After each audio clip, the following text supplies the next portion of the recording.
এই তথ্যটা দিতে যে আমি দুটি তথ্য আপনাদের কাছে পরিবেশন করতে চাইছি।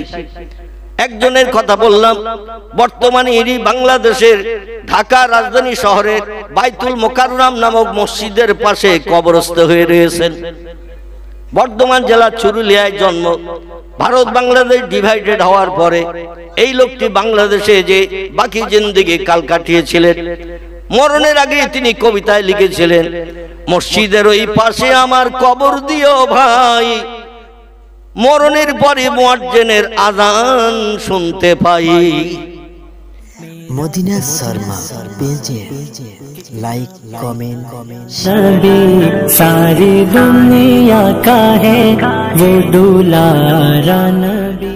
আমাদের ভারতবর্ষের পশ্চিম বাংলার দুটি ছেলের নাম আমি আপনাদের কাছে বলবো, যারা কলেজ যেতে পারেনি, বিশ্ববিদ্যালয়ে চৌকাঠ পার হয়নি, হাই স্কুলে 1-8 বছর কিংবা 2 বছর পড়াশোনা করেছে, কিন্তু সারা ভারতের উচ্চ শিক্ষিত জ্ঞানীরা শত শত ডিগ্রি যাদের, তারা তার কাছে মাথা নত করে কুর্নিশ করে, তার সম্মান মর্যাদা দেয়।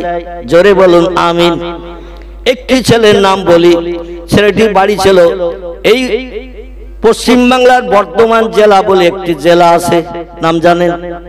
এই পশ্চিম বাংলায় বর্ধমান জেলা বলে একটা জেলা আছে। এই বর্ধমান জেলার একটি গ্রাম, গ্রামটির নাম হলো চুরুলিয়া। কি নাম বললাম? চুরুলিয়া। চুরুলিয়া বর্ধমান জেলার চুরুলিয়া গ্রামে তার জন্মগ্রহণ হয়েছিল। আল্লাহ পাক তাকে ভূমিষ্ঠ করিয়েছিলেন। এই ছেলেটির নাম হলো কবি কাজী নজরুল ইসলাম। কি নাম বললাম? কবি কাজী নজরুল ইসলাম। তার শিক্ষার যোগ্যতা হলো ক্লাস 7 পর্যন্ত পড়েছিলেন তিনি। ক্লাস 8 উঠে আর পড়াশোনা করেননি, তার ডিগ্রি ছিল ক্লাস 7। কত বললাম? কারণ তিনি বাপ হারা এতিম ছিলেন, মা পরের বাড়িতে ঝিয়ের কাজ করে সংসার নির্বাহ করতেন। আমাদের দেশে অনেক ধনী লোকের বাড়ি, অনেক গরিব বাড়ির মেয়েরা কাজকর্ম করে না, ঝিয়ের কাজ করে, রাঁধুনির কাজ করে, জামা কাপড় পরিষ্কার করে দেয়, রান্না বান্না করে। এর প্রতিদান কিছু অর্থও পায়, আবার তাদের বাড়ি থেকে কিছু খাবারও পায়, ঠিক কিনা? এইগুলো নিয়ে বাড়ি আসতেন নজরুল ইসলামের মা আর বেটা এবং মা, দুইজন স্বামীহারা বিধবা পিতাহারা সন্তান। তাই খেয়ে তারা সংসার জীবনে হায়াতে বেঁচেছিলেন। মা বেশি পয়সা করি ছেলের পিছনে খরচ করতে পারেনি। এখন তো সরকার সুবিধা করে দিয়েছে, বই থেকে শুরু করে, আবার দুপুরবেলা টিফিন থেকে শুরু করে, জামা কাপড় থেকে শুরু করে সরকার এখন দিচ্ছে না। এ কথা বলেন, সরকার এখন দিচ্ছে, কিন্তু আগে কি দিত? আগে দিত না। আমাদের ছোটবেলার কথা বলছি, বই কিনতে হতো, আবার মাসে মাসে অনেক জায়গায় মাইনেও দিতে হতো। দুপুরের খাবার টিফিনের সময় 12:30 একটা স্কুলে টিফিন হলে বাড়ি যেয়ে খেয়ে আসতে হতো, 4টা পর্যন্ত স্কুল। এখন দেখবেন হঠাৎ কোন ছেলে যদি স্কুলে যেতে কুনকুন করে, মা যে বলে আজকে স্কুলে যা, ছেলে বলছে আজ আর স্কুলে যাব না মা। বলে কেন স্কুলে যাবি না? বলে আজকের আর ভালো লাগছে না। মা বলে আজকের কি বার? বলে আজকের হলো বৃহস্পতিবার। বলে স্কুলে বই নিয়ে যাস না, যাস কেটলিটা নে যা। বলে না কেন? আজকে বৃহস্পতিবার, সরকার নিষেধ আছে জীব হত্যা করা। অত ডিম সয়াবিন দিয়ে রান্না করে একটা তরকারি দেবে, আর ভাতও দেবে, সেই সঙ্গে আলু ডালও দিতে পারে। যদি আমরা না খাই তো বাড়ির গরুর মেসলাই দেবো, হাঁস মুরগিরও দেওয়া যাবে। একটা ডিমের দাম এখন সিদ্ধ করে রান্না করা ডিমের দাম 10 টাকা। কেন টাকা ল্যাপস করবি? অন্তত স্কুলে বই নিয়ে যাস না, যাস কেটলি নিয়ে যা। বলে না কারণ আমরা লাভে লোহা বইতে চাই, বিনা লাভে তুলো বইতে চাই না। সে যুগে স্কুলে পড়াশোনা করতে গেলে অর্থ খরচ করতে হতো, বইপত্র কিনতে হতো। এখন সরকারি তরফ থেকে বই দেয়া হচ্ছে না। এত কিছু দেওয়ার পরও আমরা মুসলমানেরা এখনো মাথা উঁচু করে দাঁড়াতে পারিনি। পূর্বে ছিলাম যে অজ্ঞ, এখনো পর্যন্ত সেই অজ্ঞ। আল্লাহ আমাদের ব্রেন মগজ সাফ করে দিক, সকলে বলুন আমিন। ক্লাস 7 পর্যন্ত পড়াশোনা করার পরে নজরুল ইসলামের আর পড়াশোনা নসিবে জুটেনি, কারণ বাপ হারা এতিম, মা বিধবা স্বামীহারা, জায়গা জমি তেমন কিছু ছিল না, অর্থ সম্পদ ছিল না। পরের বাড়ি ঝিয়ের কাজ করে খেত বলে যা কিছু খাবার পেত বাড়ি এনে মা বেটা দুজন ভাগ করে করে খেত। এই জন্য বই কেনার সুযোগ হয়নি, পোশাক কিনে দেওয়ার সুযোগ হয়নি, মাইনে দেওয়ার সুযোগ হয়নি, পড়াশোনা করতে পারিনি। নজরুল ইসলামের ডিগ্রি হলো ক্লাস 7, কিন্তু তার লেখা পদ্য, লেখা গদ্য, নাটক, নভেল যা কিছু লিখেছেন, বিয়ের ছেলে এমের ছেলে পড়ে না? কথা বলেন। তার তো ডিগ্রি ক্লাস 7, হাই স্কুল এখনো পর্যন্ত পার হয়নি, কিন্তু তার জ্ঞানের কথা, শিক্ষার কথা, বিয়ের ছেলে কেন পড়বে, হায়ার সেকেন্ডারি ছেলে কেন পড়বে, এমএ পড়া ছেলেরা কেন পড়বে, ওর জ্ঞান তো সীমিত ক্লাস 7।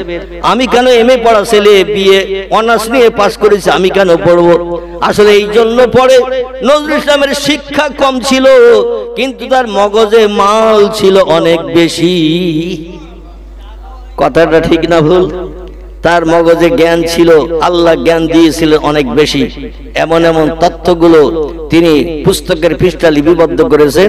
অনেক সময় ছেলেরা ওই তথ্যগুলো পড়িয়ে মানে বুঝতে পারে না, আবার ডিকশনারি আলগা করে, অভিধান আলগা করে খুঁজে খুঁজে বার করতে হয়। ঠিক বললাম না ভুল বললাম? এই পশ্চিম বাংলার আরেকটি ছেলের নাম বলবো, মুহাম্মদ রাসূলুল্লাহ স্কুলে যায়নি তাই বলে তারে মূর্খ বলা যাবে কিনা? এই তথ্যটা দিতে যে আমি দুটি তথ্য আপনাদের কাছে পরিবেশন করতে চাইছি। একজনের কথা বললাম, বর্তমানে ইনি বাংলাদেশের ঢাকা রাজধানী শহরের বাইতুল মোকাররম নামক মসজিদের পাশে কবরস্থ হয়ে রয়েছেন। বর্ধমান জেলার চুরুলিয়ায় জন্ম। ভারত বাংলাদেশ ডিভাইডেড হওয়ার পরে এই লোকটি বাংলাদেশে যে বাকি জিন্দেগি কাল কাটিয়েছিলেন। মরণের আগে তিনি কবিতায় লিখেছিলেন, মসজিদের ওই পাশে আমার কবর দিও ভাই, মরণের পরে মুয়াজ্জিনের আযান শুনতে পাই। কবিতার মর্যাদা দিতে বাংলাদেশের মানুষেরা ঢাকার বিখ্যাত বড় দামি মসজিদ, যে মসজিদটির নাম হলো বাইতুল মোকাররম, এই বাইতুল মোকাররমের পাশে তারে কবরস্থ করে রেখেছেন। কারণ তার জীবনের শখ ছিল মরণের পরে মসজিদের পাশে কবরস্থ হব, আর মুয়াজ্জিন আযান দিলে অন্তত কবরের থেকে আযানটা যেন দৈনন্দিন শোনার সুযোগ পাই। তার কথার মর্যাদা দিয়ে বাংলাদেশের মানুষেরা ঢাকা বাইতুল মোকাররমের পাশে তারে কবরস্থ করে রেখেছেন। জোরে বলুন একটু মারহাবা। আর একটা ছেলের নাম আপনাদের কাছে বলবো, যার পিতৃপুরুষের বাড়ি ছিল বাংলাদেশ। কোথায়? অবিভক্ত বাংলা যখন ছিল, পূর্ব বাংলা পশ্চিম বাংলা যখন ডিভাইডেড হয়নি, আমি সেই সময়কার কথা বলছি। বাংলাদেশ এবং পশ্চিম বাংলা যখন ডিভাইডেড হয়নি, আলাদা হয়নি, সেই সময়কার কথা। এই ছেলেটির নাম হলো বিশ্বকবি রবীন্দ্রনাথ ঠাকুর। কি নাম বললাম?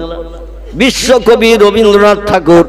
এনার পিতৃপুরুষের জন্মস্থান ছিল বাংলাদেশের কুষ্টিয়া। কোথায় বললাম? কুষ্টিয়া জেলার রাজবাড়ি মোড় থেকে নিয়ে 10-12 মতান্তরে 14 কিলোমিটার রাস্তা। আমার মগজের সঠিক তথ্যটা স্মরণে নাই, সম্ভবত 14 কিলোমিটারের মতো হবে। এই 14 কিলোমিটার রাজবাড়ি যেখানে এরোপ্লেন তৈরি করা আছে, এরোপ্লেন কুষ্টিয়ার শহর, সদর শহর। এই শহরের রাজবাড়ি মোড় 3 রাস্তার মোড়। এইখানে একটা প্লেন স্ট্যাচু করা আছে। ওইখান থেকে দক্ষিণ দিকে যে রাস্তাটা চলে এসেছে, এই রাস্তা দিয়ে 14 কিলোমিটার মধ্যে আসলে নদী পেরিয়ে জায়গাটার নাম হলো শিলাইদহ কুঠিবাড়ি। কি নাম বললাম? আমি অধম 3-3বার তাদের পুরনো বসত বাড়ি দেখার সুযোগ পেয়েছি। এই জন্য তথ্যটা আপনাদের কাছে পরিবেশন করছি, যাতে কোনো মিথ্যা তথ্য বলার প্রয়োজন না হয়। জোরে বলুন আমিন। আমি প্রোগ্রামে যাওয়ার কারণে 3-3বার তাদের মাতৃভূমির পৈতৃক বাড়ি দর্শনের সুযোগ পেয়েছি। বর্তমান বাংলাদেশ সরকার তার বাড়ি দর্শনের জন্য তাদের পিতৃপুরুষদের জমিদার ছিলেন তারা, এই জমিদারি বাড়ি দেখার জন্য সরকার টিকিটের ব্যবস্থা করেছে। আমাদের দিল্লিতে যেমন লালকেল্লা দেখতে গেলে টিকিট কাটতে হয়, দেওয়ানি খাস দেখতে গেলে টিকিট কাটতে হয়, আগ্রার তাজমহল দেখতে গেলে টিকিট কাটতে হয় না, এমনি দেখা যায়, টিকিট কাটতে হয়। সরকার অর্থ উপার্জনের জন্য তাদের বাড়িটা টিকিটের ব্যবস্থা করেছেন। আমার ভাইরে শিলাইদহ কুঠিবাড়ি জায়গাটির নাম এইখানে যে আপনি এখনো গেলে দেখতে পাবেন বাস্তব নমুনা, যেখানে মহর্ষি দেবেন্দ্রনাথ ঠাকুর থেকে শুরু করে তার আর ভাইয়েরা জন্মগ্রহণ করেছিলেন। এই রবীন্দ্রনাথ ঠাকুর ওই বাংলাদেশের পৈতৃক মাতৃভূমিতে মাতৃভিটায় বসে বসে একটি পুস্তক রচনা করেছিলেন। বইটির নাম ছিল গীতাঞ্জলি। কি নাম বললাম? গীতাঞ্জলি নামক একটা পুস্তক তিনি ওই বাংলাদেশের পিতৃপুরুষের মাতৃভিটায় বসে বসে একটি বই লিপিবদ্ধ করেছিলেন। এখনো বিল্ডিং এর উপরে বড় বড় অক্ষরে সুন্দর করে লেখা রয়েছে গীতাঞ্জলি হাউস। কি লেখা আছে? গীতাঞ্জলি হাউস। বাংলায় লেখা আছে গীতাঞ্জলি কক্ষ, ইংরেজিতে লেখা আছে গীতাঞ্জলি হাউস। এই বইটা লিপিবদ্ধ করে বিশ্ববাসীর মগজ এমন ধলাই করে দিয়েছিলেন, তিনি বিশ্ব রেকর্ড করার সুযোগ পেয়েছিলেন, বিশ্বকবির খেতাব পেয়েছিলেন। জোরে বলুন একটু মারহাবা। রবীন্দ্রনাথ ঠাকুরের শিক্ষার যোগ্যতা হলো ক্লাস 9 পাস করে ক্লাস 10-এ উঠে তিনি আর পড়াশোনা করেননি। কত ক্লাস বললাম? ক্লাস 9 পাস করে ক্লাস 10-এ উঠে মাধ্যমিক পরীক্ষা তিনি আর দেননি। 9 পাস করে পড়াশোনা ছেড়ে দিয়েছিলেন, কারণ তার ভাইরা ছিল ভাইতে 9 জন। কজন? 9 জন ভাইয়ের ভিতরে তিনি ছিলেন একজন। এই মহর্ষি দেবেন্দ্রনাথ ঠাকুরের সন্তান, বেশি লেখাপড়া শিক্ষা করতে পারেননি, কিন্তু তার লেখা পদ্য, গদ্য, নাটক, নভেল যা কিছু তিনি লিখেছেন বর্তমান হায়ার সেকেন্ডারি ছেলেদের পড়তে হয় না, হয় না। বিয়ের ছেলে মেয়েদের পড়তে হয় না, হয় না। এমএ ছেলে মেয়েদের তার লেখা পদ্য, গদ্য, নাটক, নভেল পড়তে হয় না, হয় না। জ্ঞান অর্জন করতে গেলে, শিক্ষা অর্জন করতে গেলে, শিক্ষানীয় হতে গেলে আপনাকে রবীন্দ্রনাথ ঠাকুরের পদ্য, গদ্য, নাটক, নভেল পড়তেই হবে, ঠিক কিনা? কারণ লেখাপড়ায় তিনি কম ছিলেন বটে, কিন্তু তার মেমোরি মগজে আল্লাহ মাল দিয়েছিলেন বেশি। প্রমাণ পাওয়া গেল। স্কুলে ডিগ্রি অর্জনের প্রয়োজন নাই, স্রষ্টার তরফ থেকে যদি মেমোরিতে আল্লাহ স্পেশাল জ্ঞান দান করেন, দুনিয়ার ডিগ্রি অর্জনের কোনো প্রয়োজন হয় না। আল্লাহ বলেন, ও বিশ্ববাসী, আমার হাবিব মুহাম্মদ রাসূলুল্লাহকে আমি দুনিয়ায় কারো কাছে মাথা নত করতে দেব না। কারো কাছে আমার নবী মাথা নত করে শিক্ষক হিসাবে মর্যাদা দিয়ে পায়ে কদম বুসি করবে, এটা আমি আল্লাহ পছন্দ করি না। একজন শিক্ষক যদি আসে আর ছাত্র যদি এদিক থেকে যায়, ওই শিক্ষককে দেখলেই ছাত্ররা মাথা নত করে না, করে না? প্রয়োজনে শিক্ষকের পায়ে হাত দিয়ে কদম বুসি করে না, করে না? শিক্ষককে ডেকে বলে আশীর্বাদ করবেন স্যার, দোয়া করবেন স্যার, আমি যেন উচ্চ শিক্ষিত হতে পারি, এটা বলে না, বলে না? এটা বলে। আল্লাহ বলেন, ওমা আরসালনাকা ইল্লা রাহমাতাল লিল আলামিন। আদর্শ যদি দেখতে চাও, চরিত্র যদি তুমি উত্তম বানাতে চাও, আমার মুহাম্মদ রাসূলুল্লাহর দিকে দৃষ্টি নিক্ষেপ করো। নবীর কারো কাছ থেকে জ্ঞান নিতে হবে না, কারো কাছ থেকে শিক্ষা নেওয়ার প্রয়োজন হবে না। আমার নবী হলো এনাফ, আমার নবী হলো পৃথিবীতে সকল মানুষের থেকে সেরা জ্ঞানী, তিনি হলেন যথেষ্ট। জোরে বলুন একটু সুবহানাল্লাহ। আমার নবী ছাত্র হিসাবে শিক্ষকের কাছে পড়াশোনা করবে, আর শিক্ষক দেখলে মাথা নত করবে, পায়ে কদম বুঝি করবে। আমার নবীর ইজ্জত সম্মান নষ্ট হয়ে যাবে। ওয়া ইন্নাকা লাআলা খুলুকিন আযীম। যত সৃষ্টি আমি বানিয়েছি, সমস্ত সৃষ্টির ভিতরে সেরা করে বানিয়েছি আমার পয়গম্বর মুহাম্মদুর রাসূলুল্লাহকে। জোরে বলুন একটু সুবহানাল্লাহ। আল্লাহ নবী বলছেন, ইন্নামা বুইস্তু মুআল্লিমান, ইন্নামা বুইস্তু মুআল্লিমান। ও পৃথিবীর মানুষ, তোমরা শোনো, আল্লাহ পাক আমাকে तमाम বিশ্ববাসীর শিক্ষক করে, টিচার করে, প্রফেসর করে, অধ্যাপক, অধ্যক্ষ করে আমাকে পৃথিবীতে পাঠিয়েছেন। আমার মতো জ্ঞান অতীতে কারো ছিল না, বর্তমানে নাই, ভবিষ্যতে কোনো নাতি নাতকুড়ের হবে না। আমি হলাম পৃথিবীর সেরা জ্ঞানী। জোরে বলুন একটু সুবহানাল্লাহ। মক্কাবাসীরা বলল, মুহাম্মদ স্কুল কলেজে পড়ো নাই, কোন ধর্মীয় কিতাব তুমি পড়তে জানো না। আমরা তাওরীত পড়তে জানি, জব্বুর পড়তে জানি, ইনজিল পড়তে জানি, আসমানি কিতাব আমরা পড়তে জানি, অনেক কিতাবের হাফেজও আমরা আছি, আমরা আমাদের সিনায় জমা করে রেখেছি। তুমি তো পুরনো কোনো কিতাব জানো না, তাওরীতও জানো না, ইনজিলও জানো না, জব্বুরও জানো না, দেশের সাহিত্যিকদের কোন লেখা পুস্তক তুমি তোমার মেমোরিতে জমা করো নাই। আর তুমি আমাদের শিক্ষক হিসাবে মর্যাদা পাবে পাবে, এটা আমরা মেনে নিতে পারি না। তবে মোহাম্মদ ওই সময় মানব তোমাকে সেরা জ্ঞানী হিসাবে। আমাদের প্রশ্নের উত্তর যদি সঠিক দিতে পারো, কার মগজে কেমন মাল আছে, জ্ঞান আছে, এটা প্রশ্ন করলে, জিজ্ঞাসাবাদ করলে, তথ্য যদি দিতে পারে বুঝবো ওনার ব্রেন মগজে মাল আছে। আর উত্তর যদি দিতে না পারে বুঝবো শুধু হুড়ুম দাঁড়াম করছে, আকাশে মেঘ ডাকা মতো, কিন্তু কোন প্রশ্নের উত্তর দিতে পারছে না। এই লোকটাকে শিক্ষিত উচ্চ জ্ঞানী বলা যাবে। তিনি বলেন ইন্নামা বুইস্তু মুআল্লিমান, আল্লাহ পাক আমাকে তাম বিশ্ববাসীর শিক্ষক করে, টিচার করে, প্রফেসর করে, অধ্যাপক অধ্যক্ষ করে পাঠিয়েছেন। আমার মতো জ্ঞান অতীতে কারো ছিল না, বর্তমানে নাই, ভবিষ্যতও হবে না। আমি হলাম পৃথিবীর সেরা জ্ঞানী। মক্কার মানুষেরা এরা তৌরিত পড়তে জানতো, জব্বুর পড়তে জানতো, ইনজিল পড়তে জানতো, সাহিত্য রচনা করত, সাহিত্য পড়তে জানতো, কবিতা রচনা করত, কবিতা পড়তে জানতো। তার জ্ঞানে তারা জ্ঞানান্বিত ছিল, যার কারণে লিডারগিরি নেতৃত্ব করতে গেলে জ্ঞানের দরকার হয় না। লিডারগিরি করতে গেলে, নেতৃত্ব করতে গেলে জনগণকে তথ্য দিয়ে বুঝাতে হবে। লিডারের নেতৃত্ব তথ্যগুলো জনগণ যদি মনের সঙ্গে অ্যাডজাস্ট করে না, তাহলে বুঝবো আমাদের জনদরদি নেতা, ওর ব্রেন মগজে জ্ঞান আছে, আমাদের সমাজের কল্যাণ সাধন করবে, ঠিক কিনা? মক্কাবাসীরা কারবা নাম আবু জেহেল, কারবা নাম আবু লাহাব, কারবা নাম উমাইয়া বিন খলব, কারবা নাম সুফিয়ান ইবনে খালিদ হারবি, কারবা নাম উতবা, কারবা নাম উতাইবিয়া, কারবা নাম শুআইবিয়া, কারবা নাম ইকরামা, কারবা নাম আবু সুফিয়ান, কারবা নাম নাজ্জার। এরা বিখ্যাত বড় বড় উচ্চ শিক্ষিত লিডার ছিল।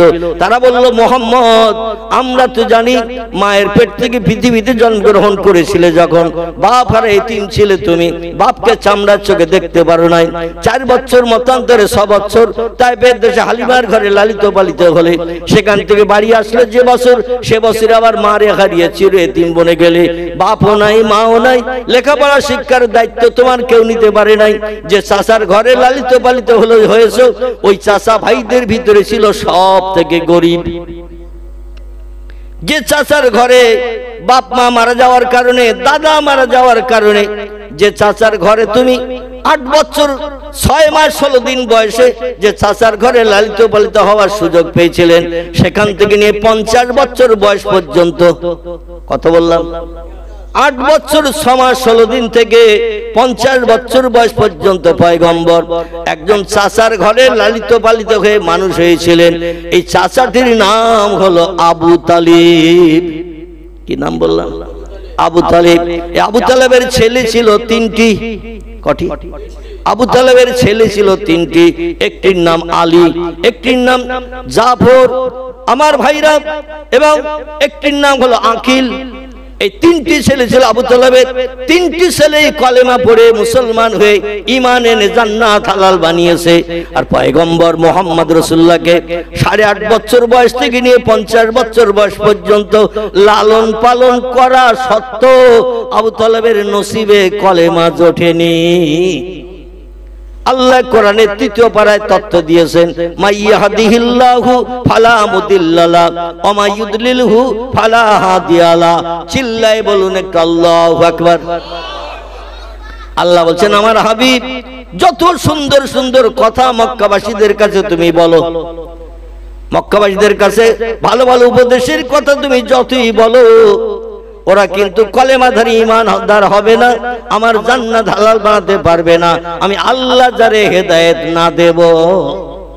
মাইয়াহদিহিল্লাহু ফালা মুদিল্লা লাহু, আমি আল্লাহ যারে হেদায়েত দেব, দ্বীনের সুপথ দেখাবো, সে এক কথায় কলেমা পড়ে ঈমান এনে মুসলমান হবে।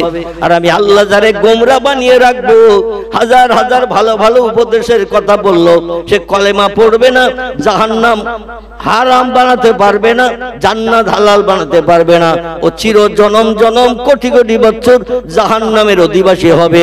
জোরে বলুন একটু আমিন। বিশ্ব নবীর আপন চাচা ছিল আবু লাহাব। কি নাম? আবু লাহাব। বুঝতে অসুবিধা হচ্ছে না তো? অসুবিধা হলে বলবেন, সঙ্গে সঙ্গে দোয়া করে দেবেন ইনশাআল্লাহ। শীতের রাতে বসিয়ে রাখবেন। বিশ্ব নবীর আপন চাচা ছিল, নাম তার আবু লাহাব। আরেকজন আপন চাচা ছিল, নাম তার আবু তালেব। নবীর আপন চাচা এক জায়গায় বসবাস, আল্লাহর পয়গম্বর মক্কা নগরীতে একটানা কলেমার দাওয়াত, দিনের দাওয়াত, আল্লাহর কথা বলেছিলেন 13 বছর। ক বছর? 13 বছর কলেমার দাওয়াত দিলেন। বিশ্ব নবী ছিলেন, পৃথিবীতে মানুষের ভিতরে দেখতে বিশ্ব সুন্দর। কি সুন্দর! বিশ্ব নবীর চেহারা ছিল পৃথিবীতে পুরুষের ভিতরে বিশ্ব সুন্দর। তাফসীরে মাফাতিহুল গায়ব, তাফসীরে মাজিদ, তাফসীরে রুহুল বায়ান, তাফসীরে ইবনে কাসির, তাফসীরে বিজালাল কোরআন, তাফসীরে মারিফুল কোরআন, তাফসীরে বাইজাবি, তাফসীরে কাশফ, তাফসীরে জালালাইন, যত তাফসীরের কিতাব আছে অধিকাংশ তাফসীরের কিতাবে লেখকেরা লিপিবদ্ধ করেছেন তাম পৃথিবীর পুরুষদের যে চেহারা সৌন্দর্য আল্লাহ দান করেছেন, এই সৌন্দর্যকে আল্লাহ দুটো ভাগে ভাগ করেছিলেন। কটা ভাগ? টোটাল সৌন্দর্যকে আল্লাহ পাক দুটো ভাগে ভাগ করে একটা ভাগ দিয়েছিলেন পয়গম্বর ইউসুফ নবীকে। কাকে? ইউসুফ নবী ছিল পুরুষদের ভিতরে পৃথিবীতে বিশ্ব সুন্দর, যার রূপ চেহারা দেখে লালন পালনকারী মা পর্যন্ত ধৈর্য ধরতে পারেনি। জীবন যৌবনের কামনা বাসনা নিবারণের জন্য ছেলেকে প্রস্তাব দিল, তুমি আমার স্বামী হও, আমি তোমার স্ত্রী হব। আচ্ছা, মা কি ছেলের কাছে প্রস্তাব দিতে পারে? কথা বলে, এই প্রস্তাব তো দিতে পারে না। তো বর্তমান 21 শতাব্দীর যুগে পশুর চরিত্র যেমন মানুষের চরিত্র হয়েছে তেমন। ঠিক বললাম না ভুল বললাম? দৈনন্দিন পত্র পত্রিকা আলগা করবেন, দৈনন্দিন পেপার খবরের কাগজ আলগা করে দেখবেন। সন্তান মাকে স্ত্রী হিসেবে ব্যবহার করে ব্যভিচার করেছে, ভাই বোনকে ব্যবহার করে ব্যভিচার করেছে। আমার ভাইরা নিজের স্ত্রীর বোন শালীকে ব্যবহার করে স্ত্রী হিসেবে ব্যবহার করেছে। গরু ছাগল হাঁস মুরগি ইঁদুর কুকুর বিড়াল এরা মাকে বোনকে কন্যাকে নানিকে দাদিকে খালাকে চাচিকে ওরা কি কোনো জাত বিচার করে? দেখবেন একটা মুরগি তাবায় ডিম নিয়ে তা দিল 1 মাস 22 দিন, মুরগির ডিমের পিলে উঠতে লাগে 22 দিন। কতদিন বললাম? মেয়েদের কাছে শুনবেন, আমি আমার মায়ের কাছ থেকে শুনেছি তাই তথ্য দিচ্ছি। মুরগির ডিমের বাচ্চা উঠতে সময় লাগে 22 দিন, কারণ মুরগির ডিমের খোসাটা হালকা, তাড়াতাড়ি গরম হয়ে বাচ্চা ফুটে যায়। হাঁসের ডিমের পিলে উঠতে কিন্তু আবার সময় লাগে 30 দিন। কদিন? 29-30 দিন সময় লাগে, কেন ওর খোসা মোটা ও গরম লেগে তা লেগে বাচ্চা ফুটতে একটু দেরি হয়। তো এই 10টা ডিম নিয়ে একটা মুরগিকে তাবায় মেয়েরা বসিয়ে দেয় না? ডিম নিয়ে তাবায় বসিয়ে দেয়, মানে পিলে পালা বাড়িয়ে মোরদের বংশ বিস্তার করার জন্য, যাতে আত্মীয় স্বজন আপনজন আসলে আর বাজার থেকে কিনে আনতে হবে না, বিসমিল্লাহ আল্লাহু আকবার করে দিলে অন্তত অতীতে তা রক্ষা হবে। ঠিক কিনা? এখন এই 28 দিন হাঁসের ডিম কিংবা মুরগির ডিম 22 দিন 23 দিন তা দেওয়ার পরে বাচ্চা ফুটেছে। আচ্ছা, বাচ্চা ফুটে গেলে ওই সন্তানদের মায়া মায়ের হৃদয়ে আসে না? নাই? সন্তানদের মায়া আছে, সন্তানেরা কুসকাস করছে, ওদের ভাষায় বলছে ক্ষুধা পেয়েছি খাদ্য দাও। আমরা তো ওদের ভাষা বুঝি না। আর দেখবেন মা যখন একবার কুক করে আওয়াজ করেছে, সব বাচ্চাগুলো দৌড়িয়ে ছুটে এসে মায়ের পালকের তলায় ঢুকেছে, মানে মা সাবধান করতে চাইছে কাক এসেছে। কি এসেছে? কাক এসেছে, তাড়াতাড়ি কাছে আয়, অন্যথায় তোরে হাবিস করে নিয়ে চলে যাবে। ও ভাষা আমরা বুঝি না, ওরা ওদের ভাষা ভালো রকম বোঝে। জোরে বলুন একটু সুবহান। মা বাচ্চাগুলো নিয়ে রাস্তাঘাটে পথে বাড়ির সদরে উঠানে ঘুরে ঘুরে ক্ষুদ্র ক্ষুদ্র আদার খাবার যেগুলো বাচ্চারা খেতে সক্ষম এইগুলো কালেকশন করে করে বাচ্চাদের খাওয়ায়। খাইয়ে যখন বাচ্চারা বড় হয়ে যায়, নিজের পায়ে দাঁড়াতে শেখে, মা দেখবেন বাচ্চাদের পরিত্যাগ করে, করে না? করে না? নিজের পায়ে দাঁড়াতে পেরেছে, নিজের পায়ে দাঁড়াতে শিখেছে। আমার দেয়া খাদ্য কালেকশন করে আর তোদের দেওয়ার দরকার নাই। ব্রেন মগজে যথেষ্ট জ্ঞান তোদের হয়ে গেছে, কোনটা খাবার কোনটা অখাবার এটা তোরা বুঝতে পারবি, বিপদ মুসিবতে তোরা সতর্ক হতে পারবি। মা শিক্ষা দিয়ে দিয়েছে বাচ্চা বেলায়। এই বাচ্চা যখন বড় হয়ে গেল, 10টা বাচ্চা তাবাই দিলেন, 2টো ঘোলা পড়ে গেছে, তাহলে পিলি উঠেছে কটা? 8টা। আলহামদুলিল্লাহ। এখানে একটু কথা বলে আমার কলিজা ঠান্ডা হচ্ছে। মানে অনেক জায়গায় মানুষ বোবার মতো চুপ করে বসে থাকে, কিছু জিজ্ঞাসা করলেও বলতে চায় না। মানে রমজান মাসের ইতিকাফে নিয়ত করে চুপ করে বসে থাকে, যা বলে হুজুর বলুক, আমরা কিছু বলবো না।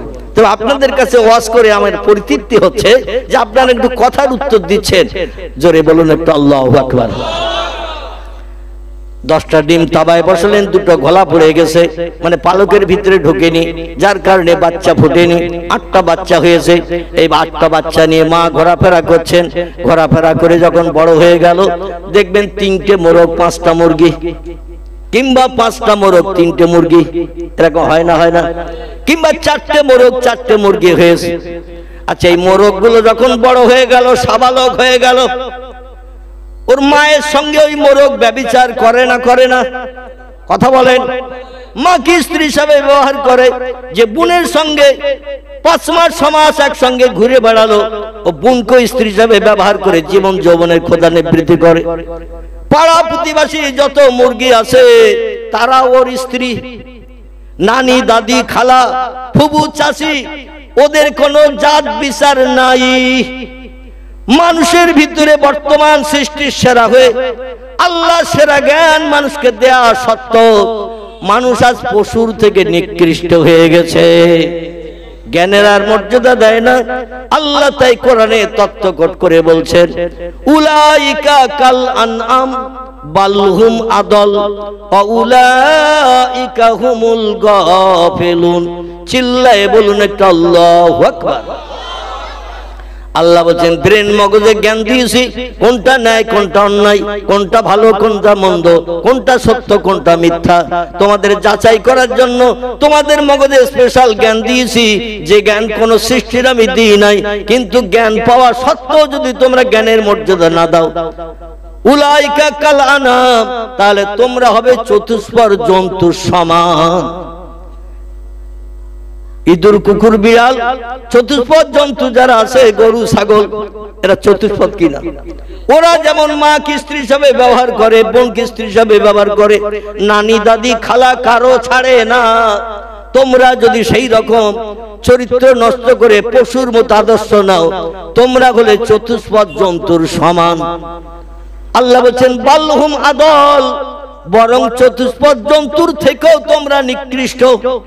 তার কারণ তারা প্রাইমারি স্কুলে ভর্তি হয়নি জ্ঞান অর্জনের জন্য, হাই স্কুলে ভর্তি হয়নি, কলেজে ভর্তি হয়নি, বিশ্ববিদ্যালয়ে যায়নি, তারা কোনো জায়গায় শিক্ষা অর্জন করেনি। তোমরা তো সব জায়গায় যে শিক্ষা অর্জনের সুযোগ পেয়েছো, জ্ঞান অর্জনের সুযোগ পেয়েছো, এরপরও যদি তোমরা তাদের মতো চরিত্র তৈরি করে মাকে, বোনকে, কন্যাকে, চাচিকে, দাদিকে, নানিকে মর্যাদা যদি না দাও, তাহলে চতুষ্পদ জন্তুর থেকেও তোমরা নিকৃষ্ট। উলাইকা হুমুল গাফিলুন। আল্লাহ বলেন, তোমরা হলে গাফেল, অপদার্থ।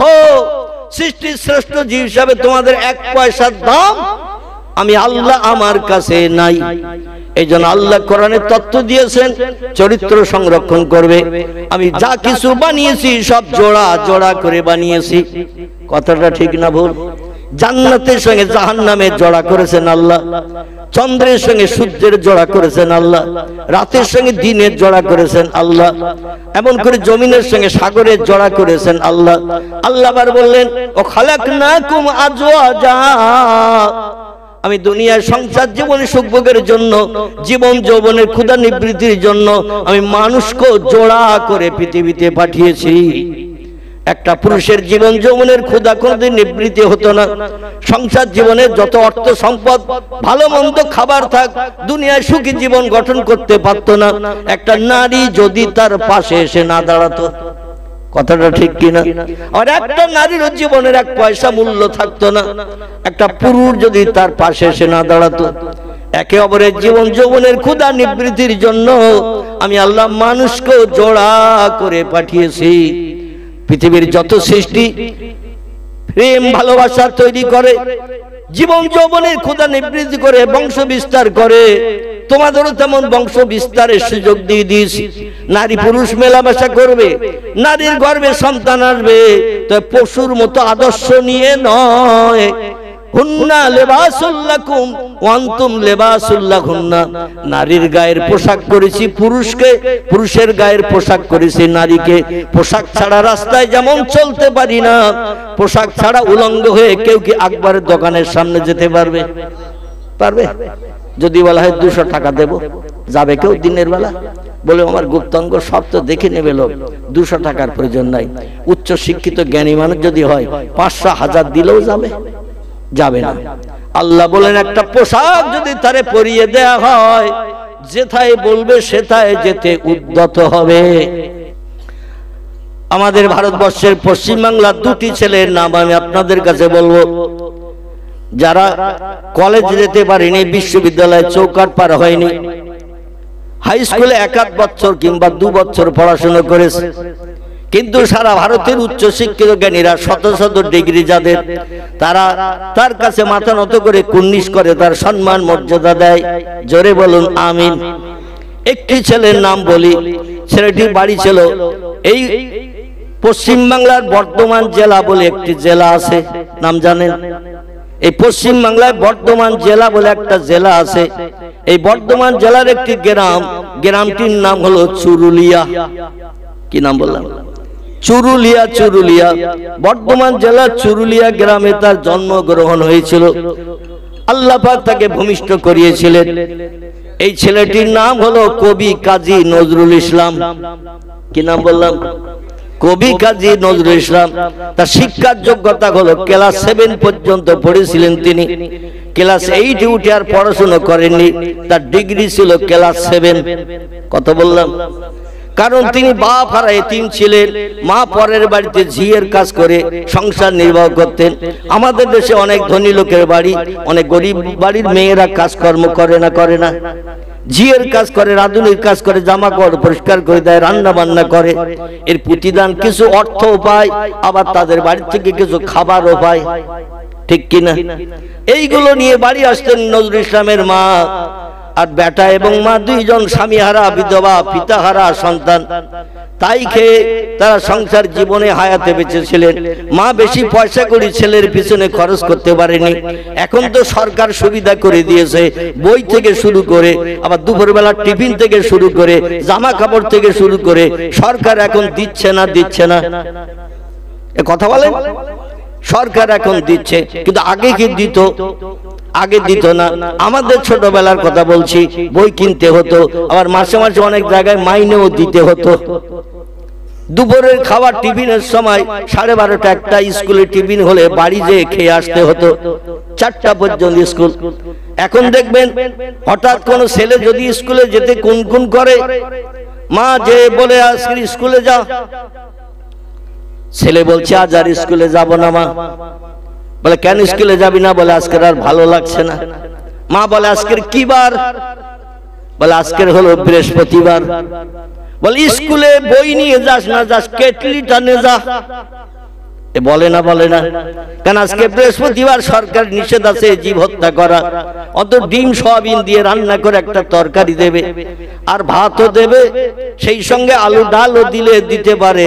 যদি আমরা না খাই তো বাড়ির গরুর মেসলায় দেবো, হাঁস মুরগিরও দেওয়া যাবে।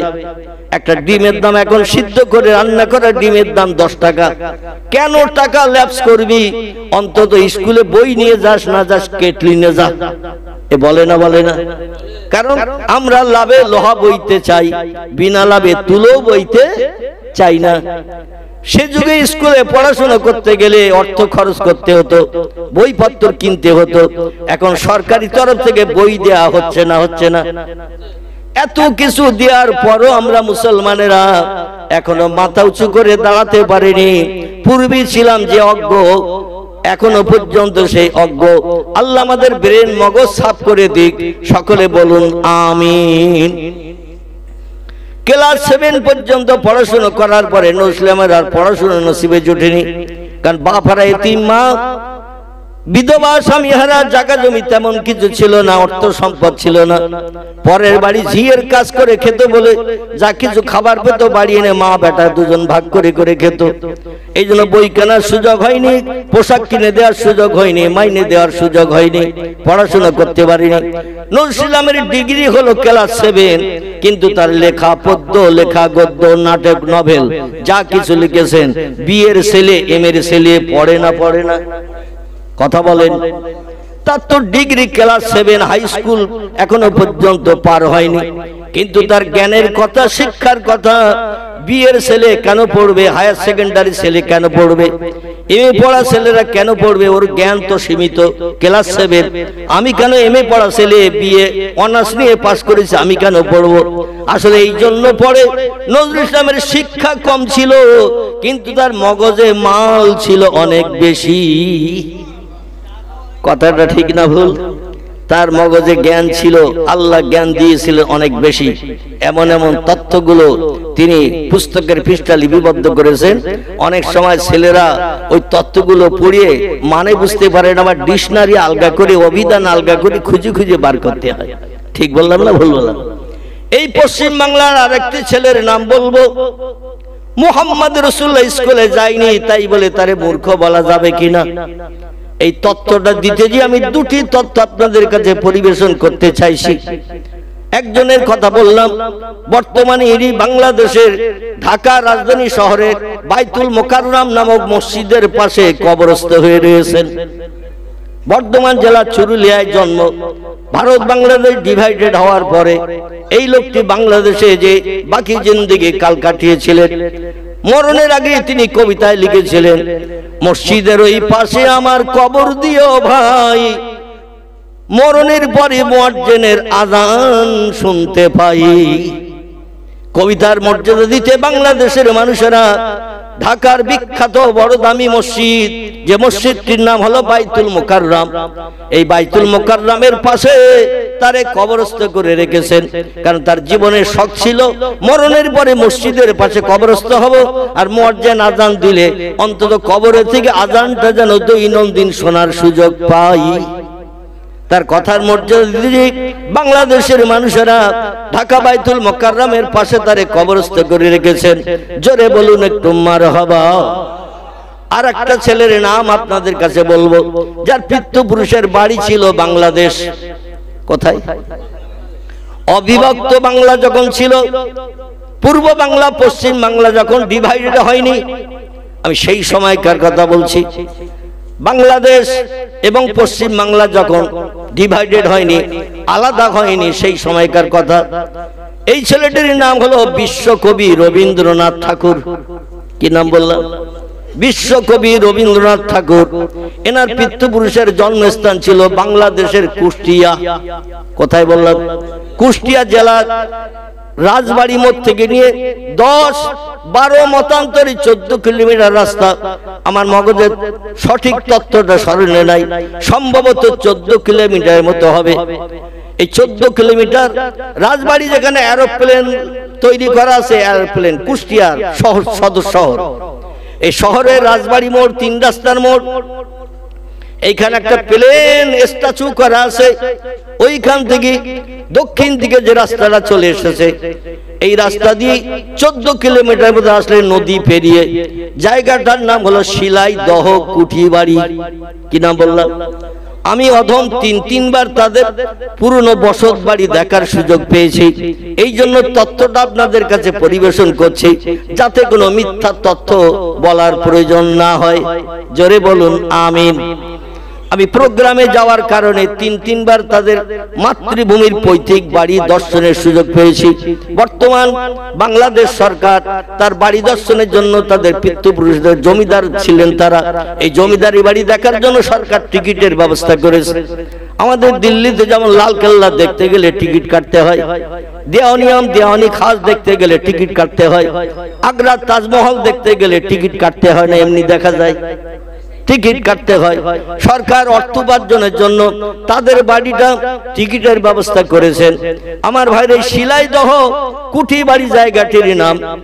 এইখানে যে আপনি এখনো গেলে দেখতে পাবেন বাস্তব নমুনা, যেখানে মহর্ষি দেবেন্দ্রনাথ ঠাকুর থেকে শুরু করে তার আর ভাইয়েরা জন্মগ্রহণ করেছিলেন। এই রবীন্দ্রনাথ ঠাকুর ওই বাংলাদেশের পৈতৃক মাতৃভূমিতে মাতৃভিটায় বসে বসে একটি পুস্তক রচনা করেছিলেন। বইটির নাম ছিল গীতাঞ্জলি। কি নাম বললাম? গীতাঞ্জলি নামক একটা পুস্তক তিনি ওই বাংলাদেশের পিতৃপুরুষের মাতৃভিটায় বসে বসে একটি বই লিপিবদ্ধ করেছিলেন। এখনো বিল্ডিং এর উপরে বড় বড় অক্ষরে সুন্দর করে লেখা রয়েছে গীতাঞ্জলি হাউস। কি লেখা আছে? গীতাঞ্জলি হাউস। বাংলায় লেখা আছে গীতাঞ্জলি কক্ষ। ইংরেজিতে লেখা আছে গীতাঞ্জলি হাউস। এই বইটা লিপিবদ্ধ করে বিশ্ববাসীর মগজ এমন ধলাই করে দিয়েছিলেন, তিনি বিশ্ব রেকর্ড করার সুযোগ পেয়েছিলেন, বিশ্বকবির খেতাব পেয়েছিলেন। জোরে বলুন একটু মারহাবা। রবীন্দ্রনাথ ঠাকুরের শিক্ষার যোগ্যতা হলো ক্লাস 9 পাস করে ক্লাস 10-এ উঠে তিনি আর পড়াশোনা করেননি। কত ক্লাস বললাম? ক্লাস 9 পাস করে ক্লাস 10-এ উঠে মাধ্যমিক পরীক্ষা তিনি আর দেননি। 9 পাস করে পড়াশোনা ছেড়ে দিয়েছিলেন, কারণ তার ভাইরা ছিল ভাইতে 9 জন। কজন? 9 জন ভাইয়ের ভিতরে তিনি ছিলেন একজন। এই মহর্ষি দেবেন্দ্রনাথ ঠাকুরের সন্তান, বেশি লেখাপড়া শিক্ষা করতে পারেননি, কিন্তু তার লেখা পদ্য, গদ্য, নাটক, নভেল যা কিছু তিনি লিখেছেন, বর্তমান হায়ার সেকেন্ডারি ছেলেদের পড়তে হয় না, হয় না? বিয়ের ছেলে মেয়েদের পড়তে হয় না, হয় না? এমএ ছেলে মেয়েদের তার লেখা পদ্য, গদ্য, নাটক, নভেল পড়তে হয় না, হয় না? জ্ঞান অর্জন করতে গেলে, শিক্ষা অর্জন করতে গেলে, শিক্ষানীয় হতে গেলে আপনাকে রবীন্দ্রনাথ ঠাকুরের পদ্য, গদ্য, নাটক, নভেল পড়তেই হবে, ঠিক কিনা? কারণ লেখাপড়ায় তিনি কম ছিলেন বটে, কিন্তু তার মেমোরি মগজে আল্লাহ মাল দিয়েছিলেন বেশি। প্রমাণ পাওয়া গেল। স্কুলে ডিগ্রি অর্জনের প্রয়োজন নাই, স্রষ্টার তরফ থেকে যদি মেমোরিতে আল্লাহ স্পেশাল জ্ঞান দান করেন, দুনিয়ার ডিগ্রি অর্জনের কোনো প্রয়োজন হয় না। আল্লাহ বলেন, ও বিশ্ববাসী, আমার হাবিব মুহাম্মদ রাসূলুল্লাহকে আমি দুনিয়ায় কারো কাছে মাথা নত করতে দেব না। কারো কাছে আমার নবী মাথা নত করে শিক্ষক হিসাবে মর্যাদা দিয়ে পায়ে কদম বুসি করবে, এটা আমি আল্লাহ পছন্দ করি না। একজন শিক্ষক যদি আসে আর ছাত্র যদি এদিক থেকে যায়, ওই শিক্ষককে দেখলেই ছাত্ররা মাথা নত করে না, করে না? প্রয়োজনে শিক্ষকের পায়ে হাত দিয়ে কদম বুসি করে না, করে না? শিক্ষককে ডেকে বলে, আশীর্বাদ করবেন স্যার, দোয়া করবেন স্যার, আমি যেন উচ্চ শিক্ষিত হতে পারি। এটা বলে না, বলে না? এটা বলে। আল্লাহ বলেন, ওমা আরসালনাকা ইল্লা রাহমাতাল লিল আলামিন। আদর্শ যদি দেখতে চাও, চরিত্র যদি তুমি উত্তম বানাতে চাও, আমার মুহাম্মদ রাসূলুল্লাহর দিকে দৃষ্টি নিক্ষেপ করো। নবীর কারো কাছ থেকে জ্ঞান নিতে হবে না, কারো কাছ থেকে শিক্ষা নেওয়ার প্রয়োজন হবে না। আমার নবী হলো এনাফ, আমার নবী হলো পৃথিবীতে সকল মানুষের থেকে সেরা জ্ঞানী, তিনি হলেন যথেষ্ট। জোরে বলুন একটু সুবহানাল্লাহ। আমার নবী ছাত্র হিসাবে শিক্ষকের কাছে পড়াশোনা করবে, আর শিক্ষক দেখলে মাথা নত করবে, পায়ে কদম বুঝি করবে। আমার নবীর ইজ্জত সম্মান নষ্ট হয়ে যাবে। ওয়া ইন্নাকা লাআলা খুলুকিন আযীম। যত সৃষ্টি আমি বানিয়েছি, সমস্ত সৃষ্টির ভিতরে সেরা করে বানিয়েছি আমার পয়গম্বর মুহাম্মদুর রাসূলুল্লাহকে। জোরে বলুন একটু সুবহানাল্লাহ। আল্লাহ নবী বলছেন, ইন্নামা বুইস্তু মুআল্লিমান, ইন্নামা বুইস্তু মুআল্লিমান। ও পৃথিবীর মানুষ, তোমরা শোনো, আল্লাহ পাক আমাকে तमाम বিশ্ববাসীর শিক্ষক করে, টিচার করে, প্রফেসর করে, অধ্যাপক, অধ্যক্ষ করে আমাকে পৃথিবীতে পাঠিয়েছেন। আমার মতো জ্ঞান অতীতে কারো ছিল না, বর্তমানে নাই, ভবিষ্যতে কোনো নাতি নাতকুড়ের হবে না। আমি হলাম পৃথিবীর সেরা জ্ঞানী। জোরে বলুন একটু সুবহানাল্লাহ। মক্কাবাসীরা বলল, মুহাম্মদ স্কুল কলেজে পড়ো নাই, কোন ধর্মীয় কিতাব তুমি পড়তে জানো না। আমরা তাওরীত পড়তে জানি, জব্বুর পড়তে জানি, ইনজিল পড়তে জানি, আসমানি কিতাব আমরা পড়তে জানি, অনেক কিতাবের হাফেজও আমরা আছি, আমরা আমাদের সিনায় জমা করে রেখেছি। তুমি তো পুরনো কোনো কিতাব জানো না, তাওরীতও জানো না, ইনজিলও জানো না, জব্বুরও জানো না, দেশের সাহিত্যিকদের কোন লেখা পুস্তক তুমি তোমার মেমোরিতে জমা করো নাই, আর তুমি আমাদের শিক্ষক হিসাবে মর্যাদা পাবে, এটা আমরা মেনে নিতে পারি না। তবে মুহাম্মদ ওই সময় মানব তোমাকে সেরা জ্ঞানী হিসাবে। আমাদের প্রশ্নের উত্তর যদি সঠিক দিতে পারো, কার মগজে কেমন মাল আছে, জ্ঞান আছে, এটা প্রশ্ন করলে, জিজ্ঞাসাবাদ করলে, তথ্য যদি দিতে পারে, বুঝবো ওনার ব্রেন মগজে মাল আছে। আর উত্তর যদি দিতে না পারে, বুঝবো শুধু হুড়ুম দাঁড়াম করছে, আকাশে মেঘ ডাকা মতো, কিন্তু কোন প্রশ্নের উত্তর দিতে পারছে না। এই লোকটাকে শিক্ষিত উচ্চ জ্ঞানী বলা যাবে। তিনি বলেন, ইন্নামা বুইস্তু মুআল্লিমান, আল্লাহ পাক আমাকে তাম বিশ্ববাসীর শিক্ষক করে, টিচার করে, প্রফেসর করে, অধ্যাপক অধ্যক্ষ করে পাঠিয়েছেন। আমার মতো জ্ঞান অতীতে কারো ছিল না, বর্তমানে নাই, ভবিষ্যতও হবে না। আমি হলাম পৃথিবীর সেরা জ্ঞানী। মক্কার মানুষেরা এরা তৌরিত পড়তে জানতো, জব্বুর পড়তে জানতো, ইনজিল পড়তে জানতো, সাহিত্য রচনা করত, সাহিত্য পড়তে জানতো, কবিতা রচনা করত, কবিতা পড়তে জানতো। তার জ্ঞানে তারা জ্ঞানান্বিত ছিল, যার কারণে লিডারগিরি নেতৃত্ব করতে গেলে জ্ঞানের দরকার হয় না, হয় না? লিডারগিরি করতে গেলে, নেতৃত্ব করতে গেলে জনগণকে তথ্য দিয়ে বুঝাতে হবে। লিডারের নেতৃত্ব তথ্যগুলো জনগণ যদি মনের সঙ্গে অ্যাডজাস্ট করে না, তাহলে বুঝবো আমাদের জনদরদি নেতা, ওর ব্রেন মগজে জ্ঞান আছে, আমাদের সমাজের কল্যাণ সাধন করবে, ঠিক কিনা? মক্কাবাসীরা কারবা নাম আবু জেহেল, কারবা নাম আবু লাহাব, কারবা নাম উমাইয়া বিন খলব, কারবা নাম সুফিয়ান ইবনে খালিদ হারবি, কারবা নাম উতবা, কারবা নাম উতাইবিয়া, কারবা নাম শাইবিয়া, কারবা নাম ইকরামা, কারবা নাম আবু সুফিয়ান, কারবা নাম নাজ্জার। এরা বিখ্যাত বিখ্যাত বড় বড় উচ্চ শিক্ষিত লিডার ছিল। তারা বলল, মোহাম্মদ, আমরা তো জানি মায়ের পেট থেকে পৃথিবীতে জন্মগ্রহণ করেছিলে, যখন বাপ আর এতিম ছিলে তুমি, বাপকে চামড়ার চোখে দেখতে পারো নাই।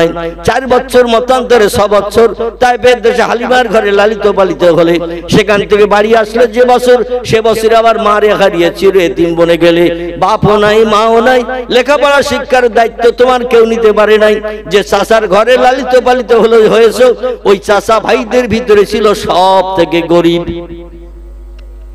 যে চাচার ঘরে বাপ মা মারা যাওয়ার কারণে, দাদা মারা যাওয়ার কারণে, যে চাচার ঘরে তুমি 8 বছর 6 মাস 16 দিন বয়সে যে চাচার ঘরে লালিত পালিত হওয়ার সুযোগ পেয়েছিলেন, সেখান থেকে নিয়ে 50 বছর বয়স পর্যন্ত, কত বললাম?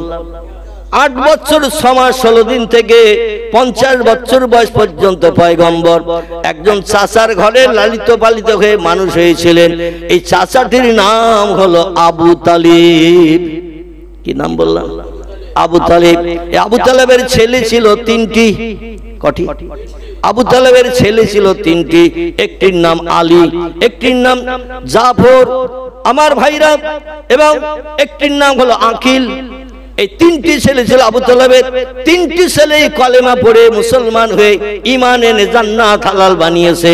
আর পয়গম্বর মুহাম্মদ রাসূলুল্লাহকে 8.5 বছর বয়স থেকে নিয়ে 50 বছর বয়স পর্যন্ত লালন পালন করা সত্ত্বেও আবু তালেবের নসিবে কলেমা জোটেনি।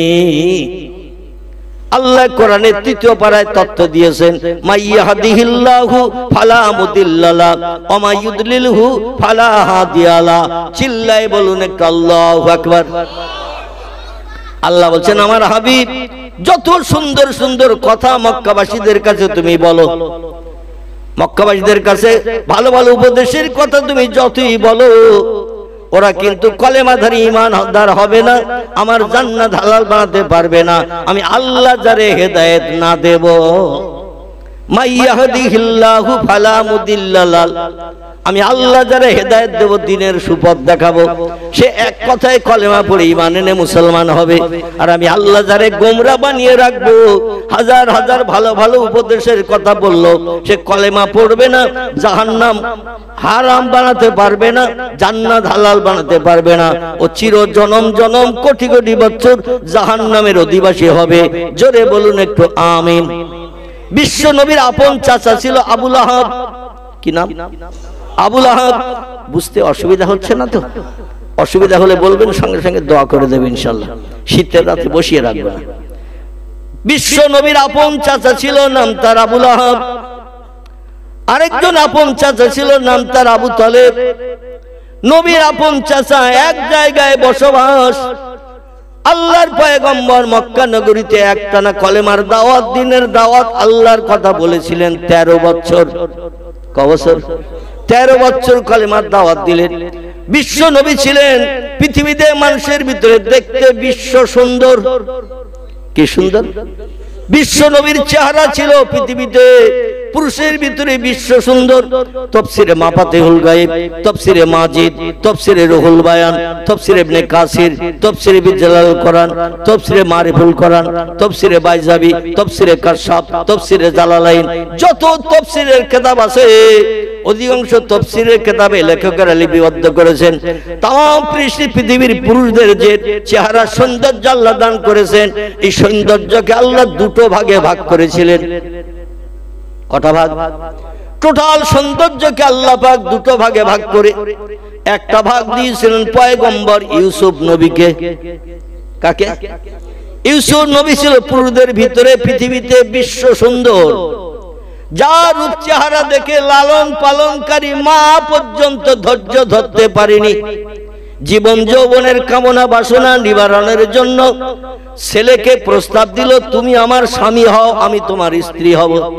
আচ্ছা, মা কি ছেলের কাছে প্রস্তাব দিতে পারে? কথা বলেন, এই প্রস্তাব তো দিতে পারে না। তো বর্তমান একবিংশ শতাব্দীর যুগে পশুর চরিত্র যেমন মানুষের চরিত্র হয়েছে তেমন। ঠিক বললাম না ভুল বললাম? দৈনন্দিন পত্র পত্রিকা আলগা করবেন, দৈনন্দিন পেপার খবরের কাগজ আলগা করে দেখবেন, সন্তান মাকে স্ত্রী হিসেবে ব্যবহার করে ব্যভিচার করেছে, ভাই বোনকে ব্যবহার করে ব্যভিচার করেছে। আমার ভাইরা নিজের স্ত্রীর বোন শালীকে ব্যবহার করে স্ত্রী হিসেবে ব্যবহার করেছে। গরু ছাগল হাঁস মুরগি ইঁদুর কুকুর বিড়াল এরা মাকে বোনকে কন্যাকে নানিকে দাদিকে খালাকে চাচিকে ওরা কি কোনো জাত বিচার করে? দেখবেন একটা মুরগি তাবায় ডিম নিয়ে তা দিল 1 মাস 22 দিন, মুরগির ডিমের পিলে উঠতে লাগে 22 দিন। কতদিন বললাম?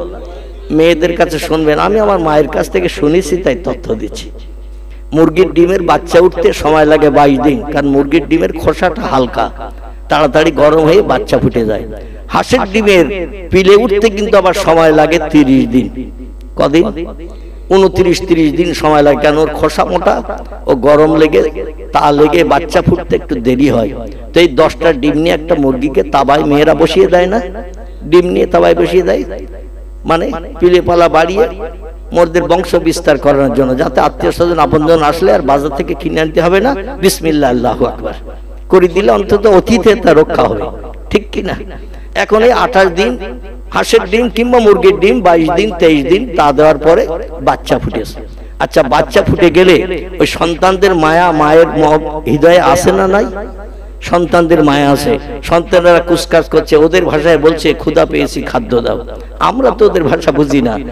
আর দেখবেন মা যখন একবার কুক করে আওয়াজ করেছে, সব বাচ্চাগুলো দৌড়িয়ে ছুটে এসে মায়ের পালকের তলায় ঢুকেছে, মানে মা সাবধান করতে চাইছে কাক এসেছে।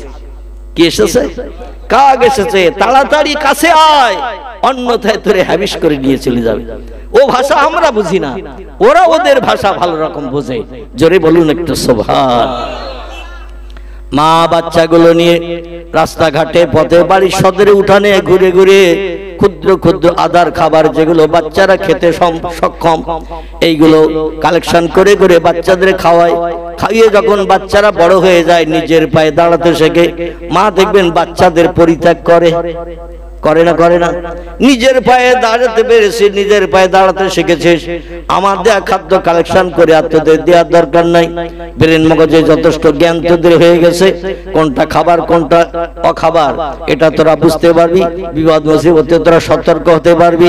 মা শিক্ষা দিয়ে দিয়েছে বাচ্চা বেলায়। এই বাচ্চা যখন বড় হয়ে গেল, 10টা বাচ্চা তাবাই দিলেন, 2টো ঘোলা পড়ে গেছে, তাহলে পিলি উঠেছে কটা? 8টা। আলহামদুলিল্লাহ। এখানে একটু কথা বলে আমার কলিজা ঠান্ডা হচ্ছে।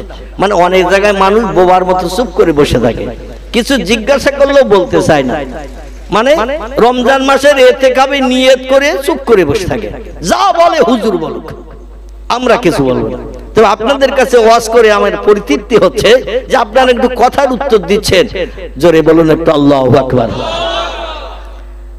10টা ডিম তাবায় বসালেন, 2টো ঘোলা পড়ে গেছে, মানে পালকের ভিতরে ঢোকেনি, যার কারণে বাচ্চা ফুটেনি। 8টা বাচ্চা হয়েছে। এই 8টা বাচ্চা নিয়ে মা ঘোরাফেরা করছেন। ঘোরাফেরা করে যখন বড় হয়ে গেল, দেখবেন 3টে মোরগ 5টা মুরগি, কিংবা 5টা মোরগ 3টে মুরগি, এরকম হয় না? হয় না? কিংবা 4টে মোরগ 4টে মুরগি হয়েছে। আচ্ছা, এই মোরগ গুলো যখন বড় হয়ে গেল, সাবালক হয়ে গেল, ওর মায়ের সঙ্গে ওই মোরগ ব্যভিচার করে না করে না? কথা বলেন। মা কি স্ত্রী হিসাবে ব্যবহার করে? যে বোনের সঙ্গে 5 মাস 6 মাস একসঙ্গে ঘুরে বেড়ালো, ও বোনকে স্ত্রী হিসাবে ব্যবহার করে জীবন যৌবনের ক্ষুধা নিবৃত্তি করে। পাড়া প্রতিবেশী যত মুরগি আছে তারা ওর স্ত্রী। নানি, দাদি, খালা, ফুবু, চাচি, ওদের কোনো জাত বিচার নাই। মানুষের ভিতরে বর্তমান সৃষ্টির সেরা হয়ে আল্লাহ সেরা জ্ঞান মানুষকে দেয়া সত্ত্বেও মানুষ আজ পশুর থেকে নিকৃষ্ট হয়ে গেছে। জ্ঞানের আর মর্যাদা দেয় না। আল্লাহ তাই কোরআনে তত্ত্বকট করে বলছেন, উলাইকা কাল আনআম বালহুম আদল ওয়া উলাইকা হুমুল গাফিলুন। চিল্লায়ে বলুন একটা আল্লাহু আকবার। আল্লাহ বলেন ব্রেন মগজে জ্ঞান দিয়েছি, কোনটা ন্যায় কোনটা অন্যায়, কোনটা ভালো কোনটা মন্দ, কোনটা সত্য কোনটা মিথ্যা, তোমাদের যাচাই করার জন্য তোমাদের মগজে স্পেশাল জ্ঞান দিয়েছি, যে জ্ঞান কোন সৃষ্টির আমি দিই নাই। কিন্তু জ্ঞান পাওয়া সত্ত্বেও যদি তোমরা জ্ঞানের মর্যাদা না দাও, উলাইকা কাল আনাম, তাহলে তোমরা হবে চতুষ্পদ জন্তুর সমান। ইঁদুর, কুকুর, বিড়াল, চতুষ্পদ জন্তু যারা আছে, গরু, ছাগল, এরা চতুষ্পদ কিনা? ওরা যেমন মা কি স্ত্রী হিসাবে ব্যবহার করে, বোন কি স্ত্রী হিসাবে ব্যবহার করে, নানি, দাদি, খালা কারো ছাড়ে না। তোমরা যদি সেই রকম চরিত্র নষ্ট করে পশুর মতো আদর্শ নাও, তোমরা হলে চতুষ্পদ জন্তুর সমান। আল্লাহ বলছেন বালহুম আদল, বরং চতুষ্পদ জন্তুর থেকেও তোমরা নিকৃষ্ট। তার কারণ তারা প্রাইমারি স্কুলে ভর্তি হয়নি জ্ঞান অর্জনের জন্য, হাই স্কুলে ভর্তি হয়নি, কলেজে ভর্তি হয়নি, বিশ্ববিদ্যালয়ে যায়নি, তারা কোনো জায়গায় শিক্ষা অর্জন করেনি। তোমরা তো সব জায়গায় যে শিক্ষা অর্জনের সুযোগ পেয়েছো, জ্ঞান অর্জনের সুযোগ পেয়েছো, এরপরও যদি তোমরা তাদের মতো চরিত্র তৈরি করে মাকে, বোনকে, কন্যাকে, চাচিকে, দাদিকে, নানিকে মর্যাদা যদি না দাও, তাহলে চতুষ্পদ জন্তুর থেকেও তোমরা নিকৃষ্ট। উলাইকা হুমুল গাফিলুন। আল্লাহ বলেন তোমরা হলে গাফেল, অপদার্থ। সৃষ্টির শ্রেষ্ঠ জীব হিসাবে তোমাদের 1 পয়সার দাম আমি আল্লাহ আমার কাছে নাই। এই জন্য আল্লাহ কোরআনে তত্ত্ব দিয়েছেন, চরিত্র সংরক্ষণ করবে। আমি যা কিছু বানিয়েছি সব জোড়া জোড়া করে বানিয়েছি। কথাটা ঠিক না ভুল? জান্নাতের সঙ্গে জাহান্নামের জোড়া করেছেন আল্লাহ, চন্দ্রের সঙ্গে সূর্যের জোড়া করেছেন আল্লাহ, রাতের সঙ্গে দিনের জোড়া করেছেন আল্লাহ, এমন করে জমিনের সঙ্গে সাগরের জোড়া করেছেন আল্লাহ। আল্লাহ আবার বললেন কোরআন পাকের 113 নম্বর সূরায় আল্লাহ পাক বলছেন, শয়তান মানুষের ভিতরেও থাকে, জিনেদের ভিতরেও থাকে। মিনাল জিন্নাতে অন্নাস। কোরআন পাকের 113 নম্বর সূরায় আল্লাহ পাক জানিয়েছেন শয়তান জিনের ভেতরেও থাকে, মানুষের ভেতরেও থাকে। আর মানুষের ভিতরে থেকে মানুষকে ধোঁকা দেয়, প্ররোচনা দেয়, ভালো কথা শুনতে দিতে চায় না। এজন্য বাচ্চাদের একটু গাইড করবে, ওরা যাতে ঝামেলা না পাকায়। আর বক্তৃতা করলে বাচ্চারা কথাবার্তা বলে বক্তৃতার লাইন অন্যদিকে চলে যাবে, ঠিক কি না? এই জন্য ওদের একটু গাইড করবেন। আলহামদুলিল্লাহ আলহামদুলিল্লাহিল্লাযী হাদানা লিহাযা ওয়া মা কুন্না লাউলা আন হাদানাল্লাহ وأشهد أن لا إله إلا الله وحده لا شريك له شهادة من آمن بالله وكفر بالجبت والطاغوت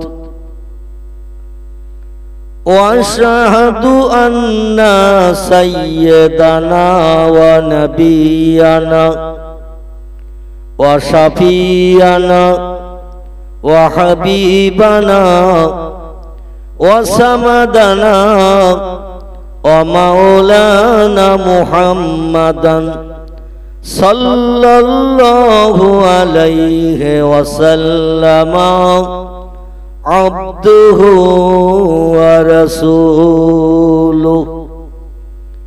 نبي المكارم الأخلاق الموصوف وبالكمال الأوصاف المنعوت فقد قال الله تعالى في كلامه المجيد وفي الفرقانه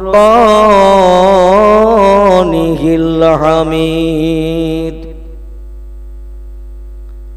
أعوذ بالله من الشيطان الرجيم بسم الله الرحمن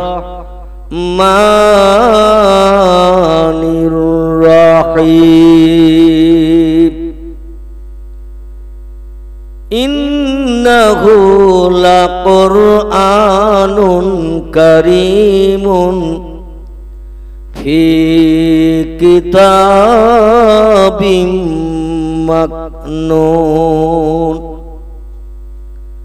لا يمسه إلا المطهرون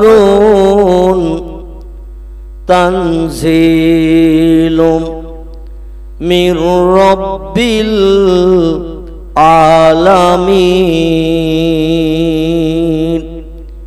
প্রাণ খুলে গলা ছেড়ে উচ্চ রবে বলুন আল্লাহু আকবার। আর একটু জোরে বলা যাবে না? আমি বলি তারপরে বলবেন, একা একা বলতে গেলে প্রেস্টিজ আত্মসম্মান মর্যাদায় আঘাত হবে। এজন্য আমি বলি তারপরে বলবেন, তাহলে আর অতটা মান সম্মান যাবে না। আল্লাহর নামের আওয়াজ তুলতে কার কার আপত্তি আছে একটু হাত তুলে আগে দেখান, যে আল্লাহু আকবার বলতে আপত্তি আছে কার কার। ও বাচ্চারা হাত তুলতে বললে তুলবে, ওদের তো এখনো মগজ ততটা সাফ হয়নি। কিন্তু আমি চাইছি আপনারা যারা শিক্ষিত মানুষ, বয়স্ক মানুষ, জ্ঞানগম্য আল্লাহ কম বেশি দিয়েছেন, আমি তাদের একটু হাত দেখতে চাইছি। তবে আলহামদুলিল্লাহ অনেক জায়গায় 2-5 জন কিন্তু বক্তা হাত তুলতে বললেই তোলে।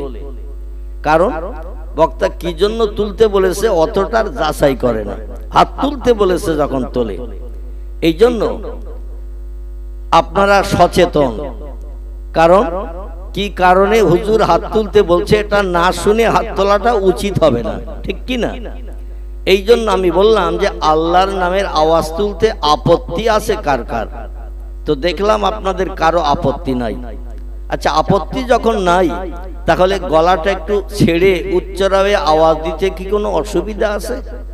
আচ্ছা, আল্লাহু আকবার বললে কালকে বসিরহাট মার্কেটে বাজার করতে গেলে কেউ মারধর করবে? কেউ কি বলবে তোর কাছে মাল বেচবো না, আল্লাহু আকবার জোরে বললি কেন? এ বলবে নাকি? বিভিন্ন ধর্মাবলম্বীরা বিপদে মুসিবতে সমস্যায় রোগে শোকে পড়লে মাবুদের নামে স্মরণ করে না করে না? কেউ বলে ভগবান, কেউ বলে গড, কেউ বলে ঈশ্বর, কেউ বলে নারায়ণ, কেউ বলে ব্রহ্মা, কেউ বলে বিষ্ণু, কেউ বলে মহেশ্বর। স্রষ্টার এক একটা নাম ধরে মানুষ বিপদে পড়লে ডাকে না ডাকে না? আমরা কি সকলে সুস্থ আছি? কম বেশি রোগ বেমারি অসুস্থতা সংসারে দৈন্যদশা অভাব আছে না নাই? তাহলে আল্লাহর নামের আওয়াজ তুললে আল্লাহ খুশি হবে না অখুশি হবে? কারণ এই পৃথিবী আল্লাহ বানিয়েছেন কেবল আমাদেরই মাধ্যম দিয়ে তার নামের জপ শোনার জন্য। জোরে বলুন একটু সুবহানাল্লাহ। অযাক্কির ফাইন্না যিকর তানফাউল মুমিনিন। আল্লাহ বলছেন আমার নামের স্মরণ একটু বেশি বেশি করে যারা করবে তারা সব ব্যবসায় লাভবান হবে। জোরে বলুন একটু সুবহানাল্লাহ। তানফাউল মুমিনিন, সব ব্যবসায় বান্দারা আমার মাধ্যম দিয়ে লাভবান হবে যারা আমার নামে স্মরণ, আমার নামে জিকির আজগার তসবিহ যারা বেশি বেশি করে পাঠ করবে। তাহলে আজকের এই কোরআনী মজলিস হচ্ছে, এখানে একটু আল্লাহর নামের আওয়াজ তুলতে আপত্তি আছে? আচ্ছা, যেখানে তাস খেলা হয় কজন খেলে? কথা বলতে হবে। আর যদি বলেন বাড়ির থেকে আসার সময় খোকার মার সঙ্গে ঝামেলা করে এসেছি, মন গরম গরম, হুজুর যা বলতে হয় আপনি একা বলেন, তাহলে আমার ওয়াজ মাথায় উঠে যাবে। আপনারা কিছু সাই দিলে আমার দু চার কথা বলতে সুবিধা হবে। আর বক্তা শ্রোতা কথা বললে সেখানে জজবা তৈরি হয়, আর যে মজলিসে জজবা তৈরি হয় আল্লাহ খুশি হয়ে যে আসমানি রহমতের দরজা খুলে দিয়ে ওই মজলিসে রহমত বর্ষণ করে থাকেন। জোরে বলুন একটু সুবহান।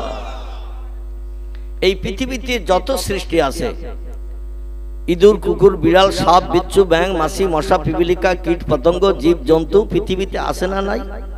সমস্ত সৃষ্টির ভিতরে সেরা কারা? আলহামদুলিল্লাহ, সমস্ত সৃষ্টির ভিতরে সেরা হলো মানুষ। তত্ত্ব কোথায় পেলাম? আমরা বেদে পাই নাই, পুরাণে পাই নাই, গীতায় পাই নাই, ভগবতে পাই নাই, রামায়ণে পাই নাই, মহাভারতে পাই নাই, জিন্দাবাস্তায় পাই নাই, গ্রন্থ সাহেবে পাই নাই, মনুসংহিতায় পাই নাই, উপনিষদে পাই নাই। এই তত্ত্বটা আমরা পেয়েছি আমাদের পবিত্র ধর্মগ্রন্থ আল কোরআনে।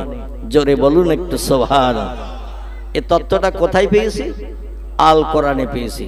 দুনিয়ার যত ধর্মগ্রন্থ আছে কোন ধর্মগ্রন্থে এমন সঠিক তত্ত্ব দেয়া হয় নাই যে সমস্ত সৃষ্টির ভিতরে মানুষ হলো সেরা সেরা এবং মানুষ হলো শ্রেষ্ঠ। এ তত্ত্ব কেবল কোরআন পাকে আল্লাহ দিয়েছেন। সূরাটির নাম হলো, চ্যাপ্টারটির নাম হলো, আল্লাহ পাক বলছেন চ্যাপ্টারটির নাম হলো অত-তিন। কি নাম বললাম? সূরা ৩। এই সূরা ৩-এর ভিতরে, চ্যাপ্টারের ভিতরে আল্লাহ বলছেন বিসমিল্লাহির রহমানির রহিম, লাকাদ খালাকনাল ইনসানা ফি আহসানি তাকবীম। গলা ছেড়ে বলুন আল্লাহু আকবার। আল্লাহ কোরআনে সূরা ৩-এ তত্ত্ব কোট করে বললেন, যত সৃষ্টি পৃথিবীতে তোমরা চোখে দেখতে পাও, যত সৃষ্টি চোখে দেখতে পাও না, আমি আল্লাহ হাজার হাজার সৃষ্টি পৃথিবীতে বানিয়েছি। এই সৃষ্টির ভিতরে সেরা করে আমি পাঠিয়েছি মানুষ জাতিকে। জোরে বলুন একটু সুবহানাল্লাহ। কাকে সেরা করেছেন? মানুষকে। তাহলে মানুষ আল্লাহর নামের আওয়াজ তুলবে না তো কি বাঘ তুলবে, ভল্লুক তুলবে, হাতি তুলবে, গন্ডা তুলবে, ইঁদুর, কুকুর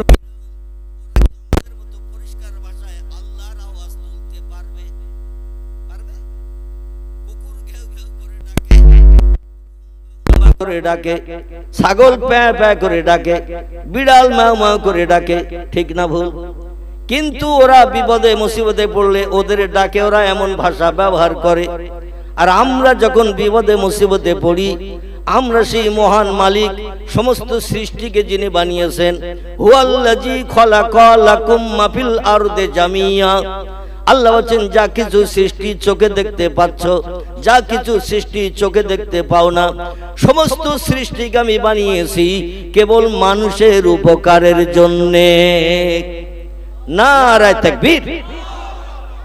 তাহলে সমস্ত সৃষ্টি, বাঘ, ভল্লুক, হাতি, সিংহ, গন্ডা, ইঁদুর, কুকুর, বিড়াল, সাপ, বিচ্ছু, ব্যাঙ, মাছি, মশা, পিপিলিকা, কীট পতঙ্গ, জীব জন্তু যা কিছু পৃথিবীতে আছে, আল্লাহ বলছেন সব সৃষ্টি বানিয়েছি কেবল মানুষের উপকারের জন্য।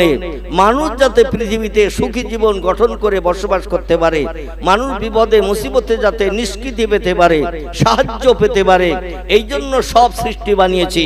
তাহলে কোন সৃষ্টি আল্লাহ বেকার বানাননি, সব বানিয়েছেন মানুষের উপকারের জন্য। কোরআনের কথা সত্য না মিথ্যা? জোরে বলেন। কোরআনের কথা সত্য। শরীয়তের ফতোয়ার কিতাব, কারবা নাম হেদায়া, কারবা নাম ফতোয়া দুররে মুহতার, কারবা নাম ফতোয়া মুহিত, কারবা নাম ফতোয়া কাজী খান, কারবা নাম ফতোয়া আলমগীর, এভাবে যত ফতোয়ার কিতাব আছে অধিকাংশ ফতোয়ার কিতাবে লেখকেরা লিপিবদ্ধ করেছেন কোরআনের একটা কথার উপরে যদি কোনো মুসলমান সবার সন্দেহ করে, মিথ্যা বা ভুল ধারণা করে, ওই লোকটি সঙ্গে সঙ্গে কাফের হিসাবে বিবেচিত হবে। কি হবে? কাফের হিসাবে বিবেচিত হবে। আপনাদের কাছে জিজ্ঞাসাবাদ করি, কাফেরের ঠিকানা কোথায় হবে? জোরে বলেন। আচ্ছা, জোরে বললে কি এখনই জাহান্নামে যেতে হবে নাকি? কি যেতে হবে? এখনো তো মরণ হয়নি।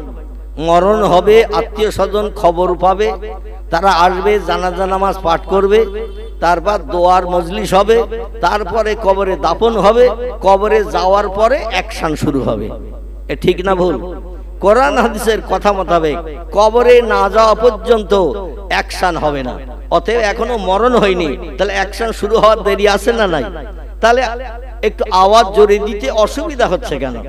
আমার ভাইরা, আমি আপনাদের কাছে বলতে চাইছি, কোরআনের কোন একটা কথা সমস্ত ফতোয়াবিদেরা, তথ্যবিদেরা তথ্য লিপিবদ্ধ করেছেন। কোরআনের কোন একটা আয়াত, কোন একটা সেন্টেন্স, কোন একটা বাক্য কোন মুসলমান যদি বলে, বাদ দাও তো ১৫০০ বছর আগের কথা, বর্তমান মডার্ন যুগে, বিজ্ঞানের যুগে ওটা মেনে চলা সম্ভব হবে না। আল্লাহ কোরআনে ভুলভাল বলেছে। আল্লাহ কোরআনে নাউজুবিল্লাহ অকথ্য তথ্য দিয়েছে যার কোনো মাথা মুন্ডু নাই। নাউজুবিল্লাহ বলেন। এই রকম চিন্তা ভাবনা করে যদি কেউ বলে বর্তমান একবিংশ শতাব্দীর যুগে, বিজ্ঞানের যুগে পুরানো ১৫০০ বছর আগের কোরআন এখন আর চলবে না, অতএব কোরআনে আল্লাহ ভুলভাল তথ্য দিয়েছে, এখন আর মেনে চলা যাবে না, এরকম ধারণা যদি কেউ করে, ফতোয়াবিদেরা তথ্য দিয়েছেন, ওই লোকটি আর মুসলমান হিসাবে সাব্যস্ত থাকবে না, লোকটি কাফের হিসাবে বিবেচিত হবে। কি হবে? জোরে বলে। কাফের হবে।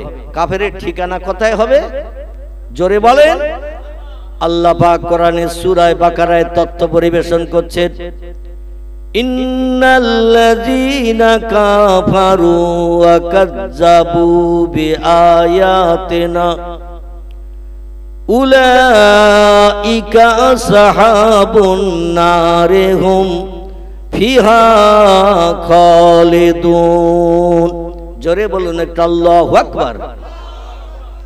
কোরআনের সূরা বাকারা আল্লাহ ১৫০০ বছর আগে তথ্য কোট করলেন, ইন্নাল্লাযীনা, নিশ্চয়ই পৃথিবীতে যাহারা আমি স্রষ্টা আমারে মান্যতা দিল না, তাম সৃষ্টির স্রষ্টা হিসেবে যারা বিশ্বাস করলো না, ও কাযযাবু বিআয়াতিনা, আমার কোরআনের কথাকে যারা সন্দেহ করলো, মিথ্যা ভুল ধারণা করলো, শকসভা সন্দেহ প্রকাশ করলো, ১৫০০ বছর পরে বর্তমান বিজ্ঞানের যুগে কোরআনের কথা চলবে না, এমন ধারণাটা যারা করলো, আল্লাহ তাদের সম্পর্কে বলছেন, উলাইকা আসহাবুন নার, তারাই হবে আমার জাহান্নামের খোরাক।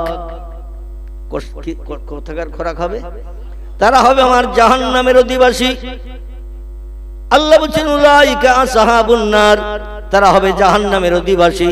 অহুম ফিহা খালিদুন, আর যুগ যুগ ধরে, হাজার হাজার বছর ধরে, লক্ষ লক্ষ বছর ধরে, কোটি কোটি বছর ধরে জাহান্নামের আগুনে তাদের দগ্ধ করা হবে আমার কোরআনকে অবিশ্বাস করার কারণে। পয়গম্বর মুহাম্মদ রাসূলুল্লাহ জবানি মোবারক, আরবিতে যাকে হাদিস শরীফ বলা হয়, বাংলায় যারে বলা হয় নবীজির বাণী, নবীজির কথামালা, ইংরেজিতে তারে বলা হয় দ্য সেইন্স অফ মুহাম্মদ সাল্লাল্লাহু আলাইহি ওয়াসাল্লাম। এটাকে আমরা আরবি ভাষায় হাদিস শরীফ বলি, বাংলা ভাষায় বলি নবীজির বাণী, নবীজির কথামালা। এইটার উপরে যারা অবিশ্বাস করবে, যারা বলবে মুহাম্মদ স্কুলে যায়নি, কলেজ চোখে দেখেনি, বিশ্ববিদ্যালয় চৌকাঠ পার হতে পারেনি, খাতা কলম দিলে মুহাম্মদ লিখতে পারত না, বই দিলে মুহাম্মদ পড়তে পারত না, মুহাম্মদ কোনো সাহিত্য রচনা করেনি, মুহাম্মদ কোনো কবিতা লেখেনি, মুহাম্মদ ছিল ১৫০০ বছর আগের মূর্খ লোক।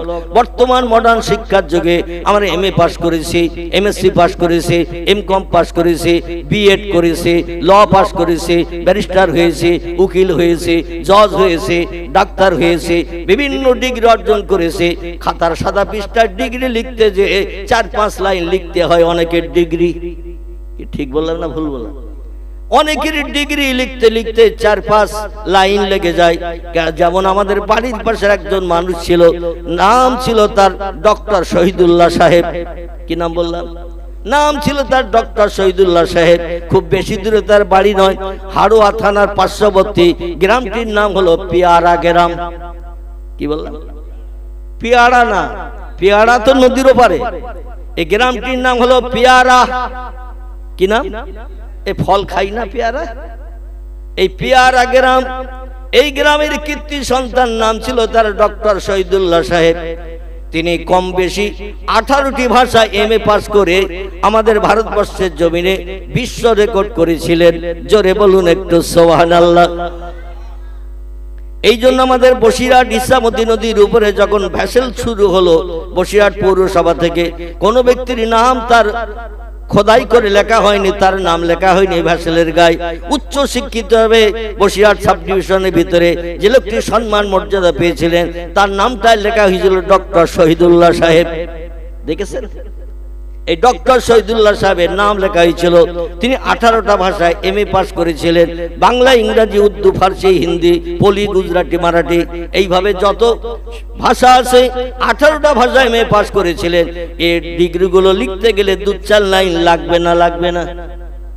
বর্তমান মডার্ন যুগের কিছু শিক্ষিত মানুষেরা বলে মোহাম্মদ স্কুলে যায়নি, কলেজের চৌকাঠ পার হয়নি, বিশ্ববিদ্যালয়ের দরজা দেখেনি, খাতা কলম দিলে লিখতে পারতো না, বই দিলে পড়তে পারতো না। মোহাম্মদ কোনো কবিতা রচনা করেনি, মোহাম্মদ কোনো সাহিত্য রচনা করেনি, মোহাম্মদ ছিল একটা মূর্খ মানুষ। জোরে বলুন একটু নাউজুবিল্লাহ। আমি আপনাদের কাছে জিজ্ঞাসাবাদ করব, স্কুলে পড়লেই কি জ্ঞান হয় আর স্কুলে না পড়লে কি জ্ঞান হয় না? এই কথাটা কি বাস্তব? কথা বলে স্কুলে পড়লেই জ্ঞান হয়, প্রাইমারিতে, হাই স্কুলে, কলেজে, বিশ্ববিদ্যালয়ে পড়লেই জ্ঞান হয়, আর স্কুলে না পড়লে জ্ঞান হয় না। এই কথাটা কি বাস্তব? যদি বলেন হুজুর বাস্তব, শিক্ষা অর্জন না করলে, ডিগ্রি অর্জন না করলে তার জ্ঞানী বলে না, তার ব্রেন মগজে মেমোরিতে জ্ঞান অর্জন হয় না।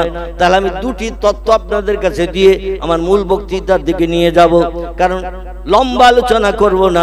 সংক্ষেপ কর্তৃপক্ষদের মনোবাঞ্ছাপূর্ণ উপার্জনের জন্য, কর্তৃপক্ষদের মনোবাঞ্ছা উদ্দেশ্য পরিপূর্ণের জন্য আমি সংক্ষেপ আমার মূল বক্তৃতার দিকে আপনাদের নিয়ে যাব।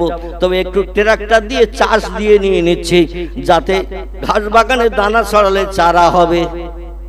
কথা বলে, জঙ্গলে যদি দানা ছড়ানো হয় ও দানায় চারা হবে, আর ট্রাক্টর দিয়ে যদি জমিটা চষে নিয়ে পরিষ্কার করা হয়, সেখানে দানা ছড়ালে কোনো দানা মিট যাবে? এই জন্য আমি একটু ঘাস বাগান পরিষ্কার করতে চাইছি। আপনাদের কোনো আপত্তি নেই তো? একটু ট্রাক্টর দিয়ে নেই 2-10 মিনিট, জমিটা একটু পরিষ্কার করে নিয়ে দানা ছড়াবো ইনশাল্লাহ। আর এই দানা থেকে চারা বেরিয়ে গেলে নিশ্চুপতা অবলম্বন করে, এই দানা থেকে চারা বেরিয়ে গেলে তেল, পাউডার, সেচন যা দিতে হবে আপনাদের দিতে হবে, আমি কিন্তু চলে যাব দানা ছড়িয়ে। আর চারা হয়ে গেলে তেল, পাউডার, সার যা কিছু দেওয়ার গাছ বড় করার জন্য ওটা আপনাদের করতে হবে। একদিন গাছ যখন পূর্ণবয়স্ক হয়ে যাবে, ফল দেবে না? দেবে না? ওই ফল আপনারা কর্তন করে বাড়িতে বসে বসে বিবি বাচ্চা নিয়ে আপনারা উপভোগ করতে পারবেন। সকলে বলুন আমিন। আমার কাজ হলো একটু দানা ছড়িয়ে যাওয়া, চারা হলে চারাগুলো ট্রিটমেন্ট আপনাদের করতে হবে।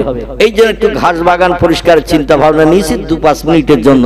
আপনাদের কোনো অসুবিধা হচ্ছে না তো? আলহামদুলিল্লাহ।